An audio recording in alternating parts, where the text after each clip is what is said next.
Hi everyone, in this tutorial we will learn how to create checkboxes dynamically inside our this properties panel.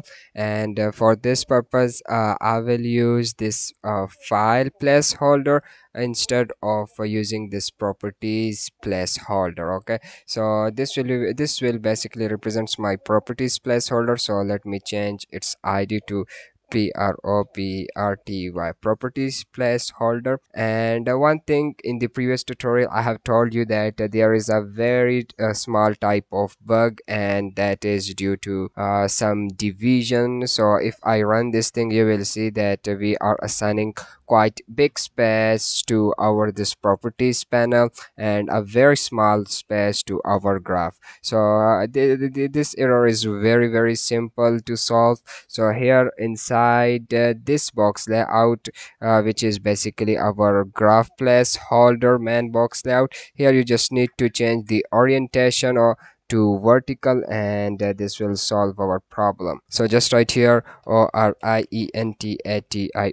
orientation to vertical vertical. And now if I run it, you will see that we will get a correct output. And yeah, now as you can see, this is our properties panel and this is our whole window, and everything is fine. Now here I will create checkboxes with the file names, and I will display all the files right here on this panel, which user will select using the previous window. So for this purpose we need to create everything dynamically. And here first of all I will find the total length of this file, and I will loop through each and every file which user will select. So just remove this print function, and here I will write for file file in files files. So I need to loop through each file, and here for now just print this file file file. And now first of all I just need to create a box layout, and inside that small box layout I will put my checkbox and a label for that checkbox, which obviously will be the file name. Okay, so let's write here box box is equals to and boxlayout box layout. And now let's define some properties to this box layout. So first of all I will go with the custom height, and I will set the height of this box layout to 50. So just write here size underscore hint underscore y to is equals to, so not this colon, is equals to none.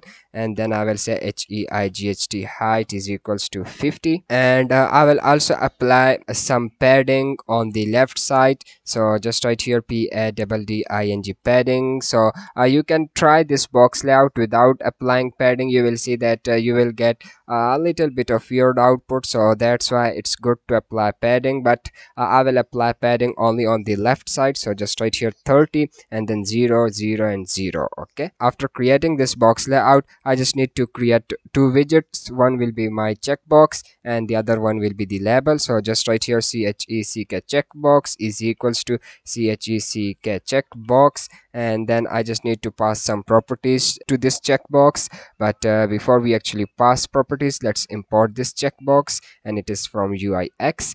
And now first of all I just need to define the width for this checkbox. So just write here size underscore hint underscore x to something like 25%. Okay, but again we need to replace this colon with equal sign. I will define a label here. So just write here label is equals to label, and then the txt text for this label will be, for now let's write here file and a file name. Okay, but later in this tutorial I will show you how you can extract the file names and how you can place those files name instead of this string. Okay, and we just need to import this as well. So just import it. And now first of all I need to add these two widgets to this box layout, and then I need to add this box layout to our this file placeholder. Where is my file placeholder?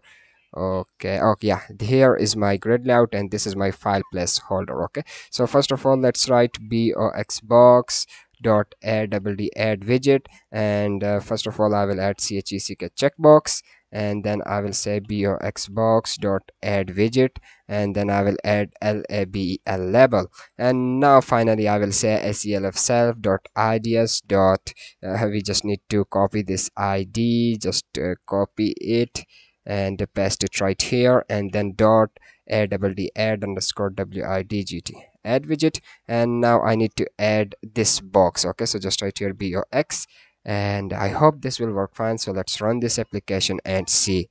So let's select these three files. Okay, so open them, and now let's click on this.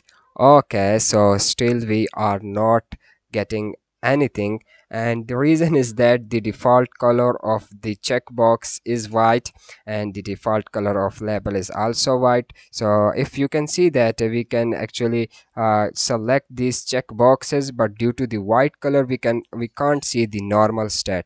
So how to solve this problem? Again, the solution is quite simple. Here I have created these two images. This is checkbox underscore normal image, and this is checkbox underscore tick. Here this means that if user check this checkbox, it will look like this. So here we just need to use these two images. So where is my checkbox? Yeah, here you just need to type bsck background underscore check checkbox underscore normal is equals to my normal image will be check checkbox underscore nor dot png. And whenever user check my checkbox, its background color will be background checkbox underscore d or wn is equals to, and in this case it will be check checkbox underscore tick dot png. And I just need to change the color of this text as well, and again I will use markup. So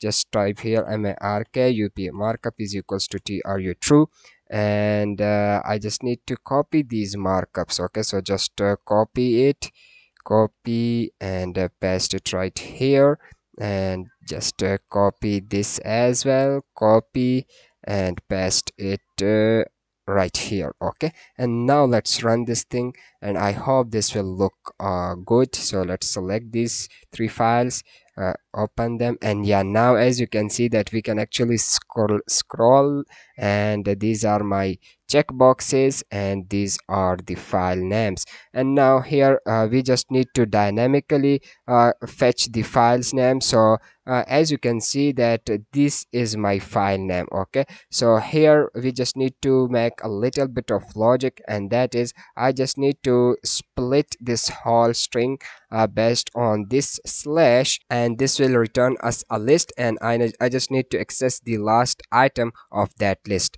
So here I just remove this print, and I will say file underscore name is equals to then file dot split split, and here I will split, just put these double slashes. Okay, and I just need to access the last item of the list. So my last item will be represented by this -1. Okay, so I hope you know about this thing. And now instead of this file, I will say this will be my formatted string, and just remove this file name and just put this parenthesis, and here I will say file underscore name. And I hope this will work fine. So let's close this application and let's run it again.